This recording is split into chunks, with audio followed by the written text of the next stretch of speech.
Students, good morning everyone. How are you? I am absolutely fine here and hope to you same at your home. Students, is 10th class chemistry and today we will talking about the formation of ionic compounds. So first of all, पहले तो हम बात कर रहे थे अपने next इससे पहले पीरियड में हम नॉन मेटल्स की बात कर रहे थे, तो हम नॉन मेटल्स पे चलते हैं, वापस चलते हैं नॉन मेटल्स की तरफ। तो नॉन मेटल्स में हम पढ़ रहे थे, क्या चल रहा था हमारा, रिएक्शन चल रही थी, reaction of non metals with hydrogen. Okay, reaction of non metals with hydrogen. देखिए मोस्टली नॉन मेटल्स ऐसी होती हैं जो हाइड्रोजन के साथ रिएक्शन करती हैं। आइए चलते हैं, देखते हैं वो कौन कौन सी नॉन मेटल्स हैं जो हाइड्रोजन के साथ में आराम से रिएक्शन वो कर लेती हैं। एग्जांपल के तौर पर जैसे नॉन मेटल देखिए नाइट्रोजन है। ओके, नाइट्रोजन एक गैस है और ये हाइड्रोजन से आसानी से रिएक्शन कर लेती है, नाइट्रोजन प्लस हाइड्रोजन। अब यहाँ पर आप N2 ले लीजिए, 3H2 ले लीजिए, देन गोज़ टू 2NH3। ठीक है, तो non metals are react with hydrogen and form non metallic hydrides. I am repeating again, non metals are react with hydrogen, they form non metallic hydrides. ये एक non metallic hydride है। Example के तौर पर आप क्लोरीन को देख सकते हो, क्लोरीन एक नॉन मेटल है, इसकी रिएक्शन भी आप हाइड्रोजन के साथ में करा सकते हो, देन फॉर्म 2HCl गैस। तो ये इसने क्या किया कि non metals are react with hydrogen then form non metallic hydride.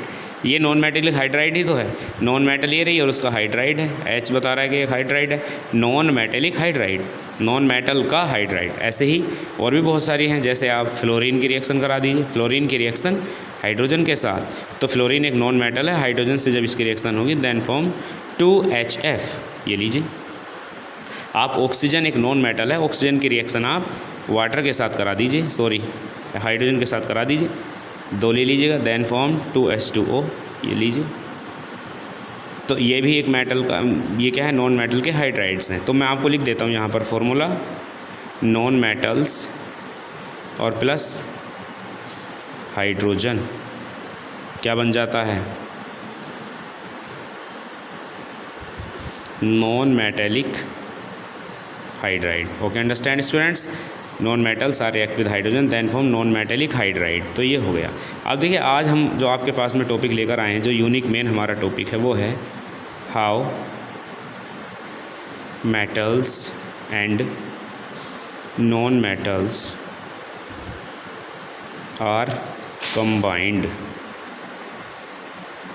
Metals और नॉन मेटल्स कैसे कंबाइंड होती हैं। तो देखिए मैं आपको पहले बता दूं कि चाहे वो मेटल हो और चाहे वो नॉन मेटल हो, हर एक एलिमेंट के पास में अपनी एक टेंडेंसी होती है, हर एक पास में एक टेंडेंसी होती है to complete its octet,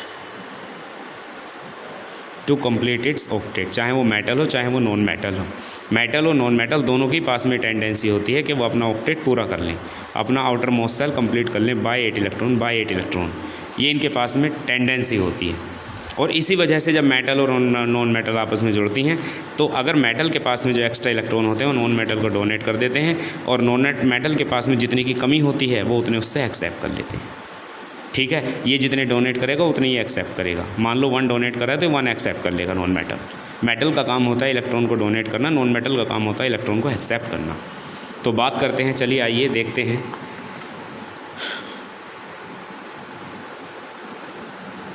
reaction between magnesium and chlorine. तो मैग्नीशियम को आप बना लीजिए, क्लोरीन को भी आप बना लीजिए। ठीक है, चलते हैं। मैग्नीशियम का अगर हम एटॉमिक नंबर देखते हैं 12 होता है मैग्नीशियम का, 282, और क्लोरीन का अगर हम देते हैं तो ये होता है 287 और इसके पास 2, तो 2 इलेक्ट्रॉन्स यहाँ पर आ गए। क्लोरीन के पास में 7 इलेक्ट्रॉन होते हैं आउटर मोस्ट सेल में, जो कि आप देख चुके हो, ये रहे 7। मैग्नीशियम के आउटर मोस्ट सेल में 2 हैं, ये भी आपने देख ली। अब बात ये आ जाती है कि किस तरह से डोनेट करेगा। अब क्योंकि एक इलेक्ट्रॉन अगर डोनेट करता है, एक फिर भी रह जाएगा। Cl का एटम जो है आपके पास में 7 है, इसका तो ऑक्टेट पूरा रहेगा, इसलिए आप Cl का एक और ले लीजिए।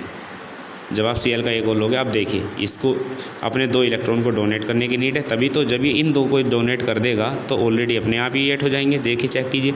और अगर क्लोरीन अगर एक एक्सेप्ट कर लेगा तो ऑटोमेटिकली कितने हो जाएंगे, 7 और 1 8 हो जाएंगे। तो ये 1 इलेक्ट्रॉन को डोनेट करेगा लाइक दिस। ये भी यहाँ से 1 इलेक्ट्रॉन को डोनेट करेगा लाइक दिस। तो जब इसने दोनों के दोनों इलेक्ट्रॉन को डोनेट कर दिया तो दोनों के ऊपर पॉजिटिव चार्ज आ गया, ठीक है। और 2Cl माइनस, ठीक। ये जो बनने वाला बॉन्ड है ये है my dear students ionic bond, ionic bond. अब ये बना क्या है कंपाउंड, ये बन गया MgCl2, तो ये बन गया एक आयनिक कंपाउंड, ये बन गया एक आयनिक कंपाउंड। तो स्टूडेंट्स इस तरह से जो है मेटल और नॉन मेटल्स आपस में एक दूसरे से कंबाइंड होती हैं। जब भी मेटल और नॉन मेटल एक दूसरे से कंबाइंड होती हैं तो आयनिक बॉन्ड या आयनिक कंपाउंड ज़रूर बनते हैं, आयनिक बॉन्ड भी बनते हैं और आयनिक कंपाउंड भी बनते हैं। ऐसे ही एग्जाम्पल आप अगर देखना चाहते हैं तो reaction between sodium and chlorine, आप ये देख सकते हैं reaction between sodium and chlorine. तो सोडियम का लिख लीजिए आप 11 होता 281, क्लोरीन का लिख लीजिए आप 17 होता 287। तो इसको एक इलेक्ट्रॉन को डोनेट करने की टेंडेंसी, इसको एक की एक्सेप्ट करने की टेंडेंसी है। सोडियम को बना लीजिए, Cl को बना लीजिए, ये रहे 7 होते हैं और सोडियम के आउटर मोस्ट शेल में ओनली 1 है। अगर ये अपना एक इलेक्ट्रॉन इसको डोनेट करता है तो इसके पास 7 हो जाएंगे, और जब ये अपना डोनेट करता है तो इस पर 8 ही रह जाएंगे। तो दोनों का काम इस तरह से चल जाएगा लाइक दिस, ये लीजिए। तो सोडियम के ऊपर पॉजिटिव चार्ज और क्लोरीन के ऊपर निगेटिव चार्ज, इस तरह से बनने वाला जो ये बॉन्ड है ना that is a ionic bond. और ये जो आपका बन के आया है NaCl, तो ये क्या है, ये एक आयनिक कंपाउंड है, ठीक है स्टूडेंट्स। तो ये हैं आपकी reaction between sodium and chlorine. तो मेटल और नॉन मेटल जब भी कभी जुड़ती हैं, मेटल और नॉन मेटल जब भी जुड़ती हैं तो वो आयनिक बॉन्ड बनाते हैं, आयनिक कंपाउंड बनाते हैं, ठीक है। और बात आ जाती है इनकी वैलेंसी की। जैसे इसने 1 को डोनेट किया तो इसकी वैलेंसी कितनी होगी, 1 होगी।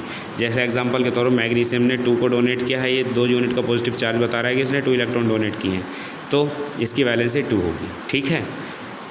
तो इनको आप अच्छे से कैरी कर लीजिएगा। नेक्स्ट पीरियड में हम बात करेंगे आयनिक कंपाउंड्स के कैरेक्टर्स की। Okay students, thank you and have a nice day. Good morning everyone.